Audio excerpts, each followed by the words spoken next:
Majapahit. Kerajaan Majapahit adalah suatu negara tradisional masa lalu yang besar di tanah Jawa. Lokasinya di Tenggarai, berada di sekitar daerah delta Sungai Brantas dan Brangkal. Bicara mengenai situs Trowulan, lokasi ini di Tenggarai dan merupakan ibu kota kerajaan Majapahit. Kerajaan Majapahit dibangun di Alta Sultan Terik, tepatnya di sekitar tepi Sungai Brantas. Hal itu karena Sungai Brantas adalah pintu keluar masuk untuk mengakses wilayah utama kerajaan di Jawa Timur, baik Kediri maupun Singsasari, sehingga tepat untuk dijadikan wilayah pertahanan kerajaan. Desa yang akhirnya menjadi wilayah kerajaan itu dinamai Majapahit, karena banyaknya buah maja dengan rasa pahit di daerah itu. Raja-raja Kerajaan Majapahit. Wijaya. Raja Wijaya tahun 1293 sampai 1309. Kedua, Raja Jayanagara tahun 1309 sampai 1328. Ketiga, Raja Sigirtaja tahun 1328 sampai 1350. Keempat, Raja Hayam Wuruk tahun 1350 sampai 1389.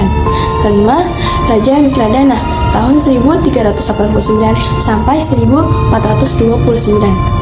Keenam, Raja Suhita tahun 1429 sampai 1447. Ketujuh, Raja Kertawijaya tahun 1447 sampai 1451. Kelapan, Raja Sarwadana tahun 1451 sampai 1453. Kesembilan, Raja Purwasesa tahun 1456 sampai 1466. Kesepuluh, Raja Bere Pandasalas tahun 1466 sampai 1468.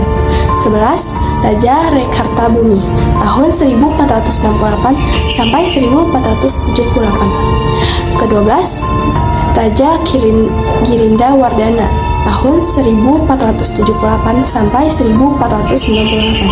Makasih. Perkembangan Kerajaan Majapahit. Kerajaan Majapahit adalah kerajaan Hindu-Buddha terbesar dan terakhir di Indonesia.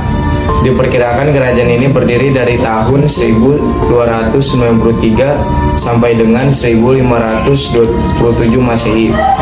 Dalam catatan sejarah, kerajaan ini didirikan oleh Raden Wijaya tahun 1923 sampai dengan 1309 Masehi. Kerajaan ini berada di Jawa Timur, namun dipindahkan ke Kediri pada era Gewirdanaan. Kerajaan Majapahit mengalami puncak kejayaan pada masa kepemimpinan Hayam Wuruk pada tahun 1350 sampai 1389. Saat itu Hayam Wuruk dibantu oleh Gajah Muda yang berhasil menyatukan wilayah-wilayah Nusantara seperti Jawa, Bali, Sumatera, Kalimantan, dan wilayah adat timur lainnya pada Sumpah Palapa. Lamun Hus kalah Nusantara, isun amukti palapa. Lamun kalah Kurun, ring Seram, Tanjung Pura, ring Haru, ring Pahang, Tompo, ring Bali, Sunda, Palembang, Tumasek, sak mana isun amukti palapa. Ada 4 faktor yang memengaruhi perkembangan kerajaan Majapahit: kondisi alamnya subur, sektor perdagangan yang maju, sistem pemerintahan yang teratur dan mempunyai angkatan laut. Runtuhnya Kerajaan Majapahit. Masa keruntuhan Kerajaan Majapahit terjadi setelah wafatnya Hayam Wuruk di tahun 1389 Masehi. Saat itu terjadi perebutan tahta antara Putri Mahkota Kusumawardhani yang menikahi sepupunya sendiri, Pangeran Wikramawardhana, dan putra dari selirnya yaitu Wirabumi. Akibatnya terjadi Perang Parakrek. Perang Parakrek terjadi di Majapahit. Istana Barat terjadi pada tahun 1404 sampai dengan 1406. Peristiwa ini merupakan awal mula runtuhnya Kerajaan Majapahit.